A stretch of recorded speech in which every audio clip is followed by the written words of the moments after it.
One of this year's most successful video series, without a doubt, has been the coverage of Icon Yacht's incredible 68-metre explorer yacht called Ragnar. The series has accrued almost 700,000 views, and in fact it is a fascinating concept to take an existing commercial ship and to convert it into a luxury yacht.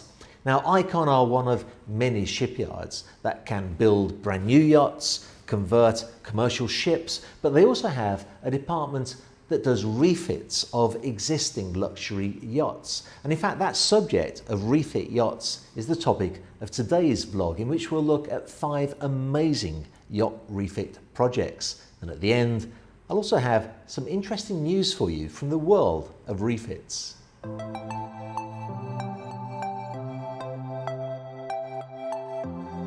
The wonderfully charming Legend, as we know her today, was actually originally built as a Soviet ice-breaking tugboat back in 1974 by a Dutch yard called IHC Verschoor. After serving in the Cold War, she was given her first refit in 2003, turning her into Giant, the world's first Class 1 ice-breaking superyacht. But it wasn't until she fell into the hands of Icon in 2014 when she really came into her own. The extensive refit with naval architects from Diana Yacht Design was completed in under 12 months, which, considering it was actually more of a rebuild, with the aft areas totally rethought and extending the yacht an extra 12 feet, is really quite impressive. Of course, the extra length allowed for features such as the helipad, the swimming pool and the swim platform, as well as a garage for a submarine further forward. But she was designed this way really for chartering purposes. With the interior by Toms Behrens and Jan Verkerk, able to house up to 26 guests in 13 very elegantly designed cabins, the interior also features medical facilities, a cinema, and even a Balinese-themed spa. I'm sure this would be an unforgettable charter experience.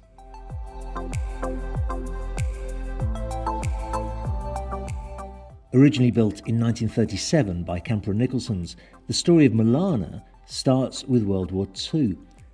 With war at the brink of outbreak, Milana was actually commandeered for military use, where she took part in the evacuation of Dunkirk. Having survived the war, she went through the hands of a number of owners before being bought by the famous film producer Sam Spiegel in 1960. Amongst other things, he used her as a production office whilst filming for Lawrence of Arabia.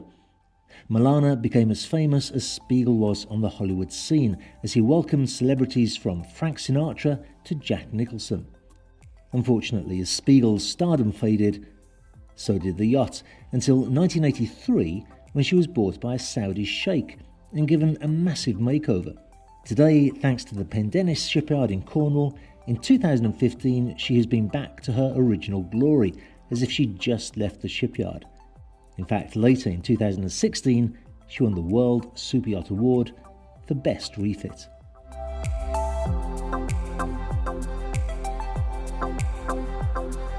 Jubilee, a name we all know for her eye-catching blue flare, and if you've been following her activity, you'll know that in November 2018, she was resold in the largest superyacht brokerage sale of that year.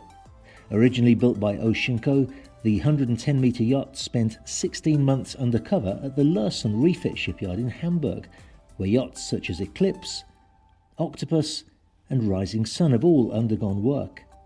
Jubilee, now called Chaos, was not only the largest yacht ever to be built in the Netherlands, but Lürssen's largest refit project to date. Unfortunately, there's limited information on what has been done, but from the images that there are, it's clear that her transom has been completely rearranged with an extended upper aft deck, while still keeping the original design. It's said that the majority of the work's been done on the interior, with 1,500 square metres of interior renewed, says the project manager. On that front, I obviously can't comment, but she looks spectacular from the exterior. She always looked spectacular, but I look forward to hearing more, and maybe if we're lucky, catching a glimpse of the interior.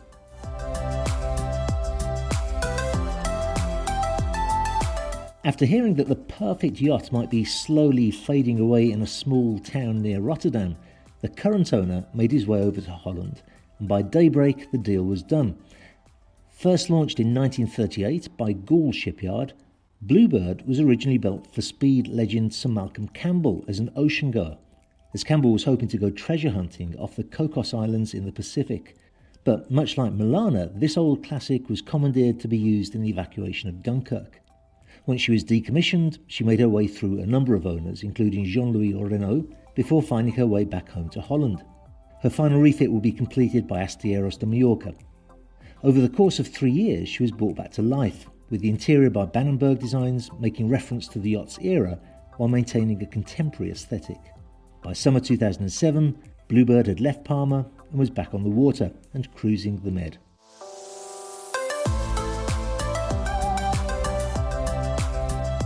Originally launched under the name New Horizon L, the now Falcon Lair has had a pretty serious facelift since she left Fedship's Van Lent Yard in 1983.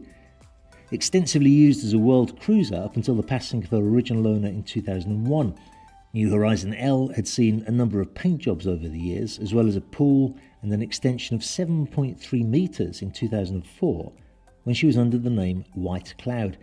But it wasn't until 2014 when she was sold and renamed Falcon Lair. Designers from Olesinski Design Studio were tasked in bringing this Dutch classic into the future. A year later, the Falcon Lair was reborn with a new, modernised silhouette and transformed deck spaces. She's not only tribute to the great work done by Composite Works, but to Fedship and their unquestionable heritage. Well, I mentioned at the beginning of this video that I also have some news for you from the world of yacht refits. And that's that whilst there are many shipyards that do refits on yachts, there's only one event in the yachting calendar that covers that subject of refits. It's actually called the Yachting After Sales Refit Experience, and it's an incredible event that brings together hundreds of yacht captains and industry professionals so that they can network together and learn from each other. Now, I'm mentioning that because, as you can imagine, this year they have a huge challenge due to social distancing and travel restrictions. Now, I met with the organisers of the event quite recently and I was blown away by their level of determination and commitment to ensure that this show will still go on. Now, very kindly, they've asked me to moderate the event this year in a digital format, and I've created this trailer for them.